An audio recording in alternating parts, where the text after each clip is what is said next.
Sí, efectivamente. A ver, le quiero platicar estos casos registrados, sobre todo y en últimos días, en la colonia del Valle, en la alcaldía Benito Juárez, donde, mire, los vecinos denuncian una presunta red dedicada al despojo de viviendas. Y como lo decía Lina, ¿no? El caso de Carlota, pero bueno, vamos paso por paso. Para usted que nos está escuchando, me da mucho gusto recibir, como siempre, en la línea telefónica al doctor Julio Jiménez Martínez, vicepresidente del Colegio Nacional de Abogados Foro México, a quien le doy la más cordial bienvenida y colaborador de ese espacio. Julio, ¿cómo te va? Qué gusto. Manuel, ¿qué tal? Muy buenas tardes. Un placer saludarte a ti y a tu amplio auditorio, a tus órdenes. Gracias. Iríamos de lo general a lo particular, digo, sobre todo con este tema. ¿Qué está pasando? ¿Qué es un despojo para empezar para el público, mi estimado Julio? Manuel, muchas gracias por la oportunidad. Y sí, efectivamente, como bien refieres, el despojo es un delito, es una conducta que realizan pues un grupo de delincuentes, pues obviamente utilizando la fuerza. Se introducen a tu domicilio, rompen cerraduras y obviamente toman el control, la posesión material de tu propiedad. Es un despojo, se meten a tu terreno, a tu departamento, a tu casa. El problema es que estos grupos de delincuentes han evolucionado a un nivel muy preocupante, donde se presume que existe la colaboración, la complicidad o incluso la coordinación, y todavía más preocupante, la protección de malos servidores públicos, de funcionarios que están infiltrados en instituciones que les dan certeza a estos grupos de delincuentes para llegarte no solo rompiendo cerraduras, no solo tomando el control de la posesión de tu inmueble, sino además con documentos que avalan una compraventa. Porque les dan asesoría, ¿no? Pública. También, por supuesto. Tienen que tener asesoría para hacer eso.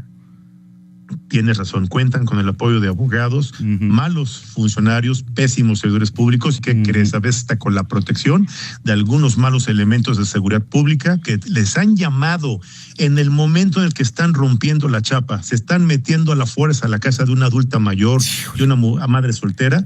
Y llega la patrulla y les dice, no, yo no puedo intervenir, no, yo no los puedo detener, porque usted necesita ir al Ministerio Público, presente su denuncia, y después de que usted exhiba los documentos, acredite la propiedad, ya el Ministerio Público valorará los elementos para integrar una carpeta de investigación, judicializarla, y una vez que un juez de control evalúe la solicitud de una orden de aprehensión, entonces sí, venimos con el apoyo de Policía de Investigación para ejecutar el mandamiento judicial.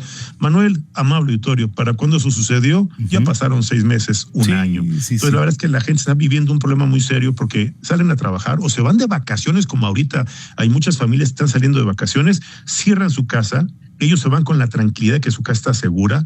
Digo, colonias tan seguras como la del Valle, ¿eh? Y esto es el problema, que llegan con toda impunidad y reitero, a veces con la complicidad y con la protección de malos servidores públicos, de pésimos funcionarios que les dan la certeza jurídica, los apoyan con, reitero, creando o reproduciendo ilegalmente escrituras o documentos de compraventa.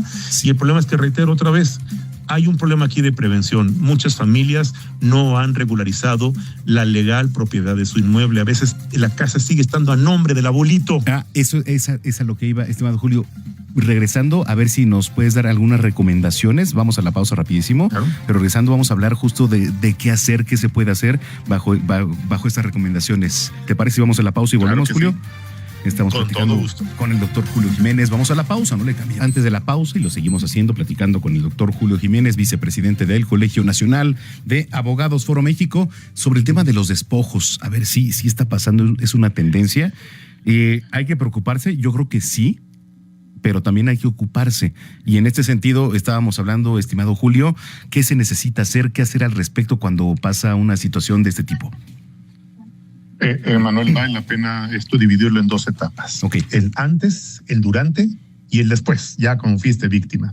Antes, cuando las familias que viven no solo en la capital de la República Mexicana, sino en el interior de la República y tienen la posesión de su inmueble, que es un inmueble que tal vez fue adquirido por herencia. A veces estos inmuebles ni siquiera hicieron de juicio sucesorio intestamentario, no se los han adjudicado, no lo han escriturado, entonces únicamente son poseedores, no son propietarios.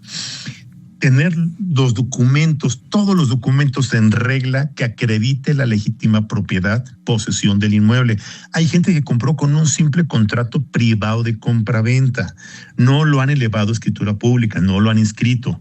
Entonces el problema es que seguramente los grupos de la delincuencia están coludidos con seguramente funcionarios o con alguna persona que tiene contactos, por ejemplo, en el registro público de la propiedad, con algún notario. En el interior de la República sucede lo mismo. Y cuando menos te das cuenta, te llegan con escrituras públicas de compraventa, con un contrato que ya está ante notario, y con las manos en la cintura le quitan a una adulta mayor, a una familia, su único patrimonio. Eso es previo a que seas víctima del delito de despojo, porque de alguna manera tienes con qué comprobar que eres el propietario, porque de no tener estos documentos tendrías que acreditar la posesión del inmueble con testigos, con otros documentos, y el problema es que mucha gente no está atendiendo oportunamente el cuidado, porque también dejan abandonados sus inmuebles. Falleció el abuelito. Pues la casa van y la cierran, y ahí le echa un ojito al vecino. Pues no, el vecino no es vigilante de nada, y la delincuencia, perdón, Manuel, Amaro y Torio, la delincuencia está alerta. Cualquier departamento, cualquier casa que en donde vivía un adulto mayor y ya falleció, y la familia pues va y se da su vuelta una vez al mes, pagan el mantenimiento, y pues nada más van y lo limpian y lo vuelven a cerrar. Esos son los inmuebles que son pues materia de estos grupos que se dedican al despojo. Es el blanco víctima, importante, ¿no? Ahí.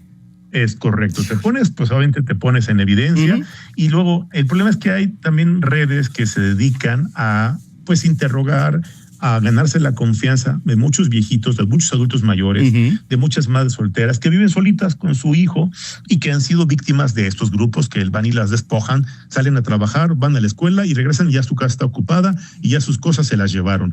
Ya, si están en este caso, presentar inmediatamente la denuncia penal ante el Ministerio Público. Debo hacer un reconocimiento público a la fiscal general de justicia, a la licenciada Berta Luján. Debo reconocerlo, la verdad es que Berta, alcalde Luján, ha hecho un trabajo en los últimos meses pues de seguimiento, atención a las víctimas y obviamente combate a este fenómeno delincuencial. Qué bueno que las víctimas están manifestando, están denunciando, están visibilizando en redes sociales y de manera pública este tipo de delitos que se habían vuelto una tendencia, reitero, no solo en la capital de la República Mexicana, en varios estados de la República.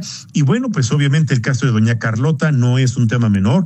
La gente, algunos sectores de la población no confiaban en la actuación de las autoridades y bueno, pues a veces tomaban la decisión de defender, pues como fuera, a sangre y fuego sus propiedades, y ahí está el escándalo de doña Carlota. Sí. Hay que tomar medidas de prevención, hay que prevenir ser víctima de la delincuencia, no solo del despojo, de cualquier clase de delito, pero sobre todo, si ya estamos siendo víctimas, yo quisiera hacer un comentario muy, muy particular. Claro. La clientela que estamos atendiendo y que ha sido víctima del delito de despojo, hay que darle puntual seguimiento. Yo les recomiendo que tengan con un familiar de confianza en otro lugar distinto a su casa, si que viven en alguna colonia que en este momento son de las más recurrentes víctimas del delito de despojo, tengan sus papeles bajo resguardo con otro familiar. Porque el problema es que llegan, les abren la casa, les rompen las chapas, sustraen sus documentos y les roban la identidad. Les falsifican firmas y dicen, ¿cómo no? ¿Usted firmó? ¿Usted vendió? ¿Usted aquí firmó el contrato? Y diles que no, y de aquí a que contratas un perito, de aquí a que inicias el juicio, de aquí a que acreditas que nunca le vendiste o que tú nunca pediste ese dinero, dicen, vengo a ejecutarle un dinero que usted pidió. Y te vienen a embargar y te rematan y bueno, es un problema real de carácter jurídico donde las víctimas deben estar bien asesoradas y claro, necesitamos el apoyo institucional, el apoyo de las autoridades que realmente implementen políticas públicas para el combate y erradicación de este fenómeno. Y si esto fuera mucho, quiero hacer una solicitud públicamente, Manuel, pedirle al órgano legislativo, al Congreso de la Ciudad de México, impulse una iniciativa para generar una reforma que endurezca las penas y las sanciones privativas de libertad, sanciones económicas a estos delincuentes, para empezar realmente a generar una sensación de castigo y una percepción de justicia para aquellas víctimas de este grave delito, porque te quiero decir que son más de 1,846 carpetas de investigación que en los últimos meses se han abierto, y te quiero decir que muchas más ni siquiera están iniciado, ni siquiera están denunciado, porque hay familias que ya tal vez ya no viven en el país y dejaron cerradas sus propiedades y hoy ya están invadidos y ni cuenta se han dado de ello, Manuel. Qué importante tema, y vamos a extenderlo. Te hago también ahorita abierta la invitación en la semana a Heraldo Televisión, estimado Julio, para que platiquemos del tema porque es muy necesario, es amplio y necesario. ¿Dónde la gente te puede seguir en redes sociales? A tu página, por supuesto. Manuel, muchas gracias por la oportunidad y la confianza. Me pueden seguir en todas las redes sociales, Contrastando Ideas, o en Análisis Jurídico. Estamos para servirles y bueno, ahí podemos seguir platicando y dialogando este tema y claro, que se genere la discusión del debate y la unificación de criterios, Manuel. Nos vemos en la semana en Heraldo Televisión, Julio. Será un placer. Muchas gracias. Excelente tarde. Mi reconocimiento a tu gran equipo de colaboradores y mi respeto de tu amplio auditorio, Manuel. Muchas gracias. Gracias, Julio Jiménez, aquí en Zona de Noticias, vicepresidente del Colegio Nacional de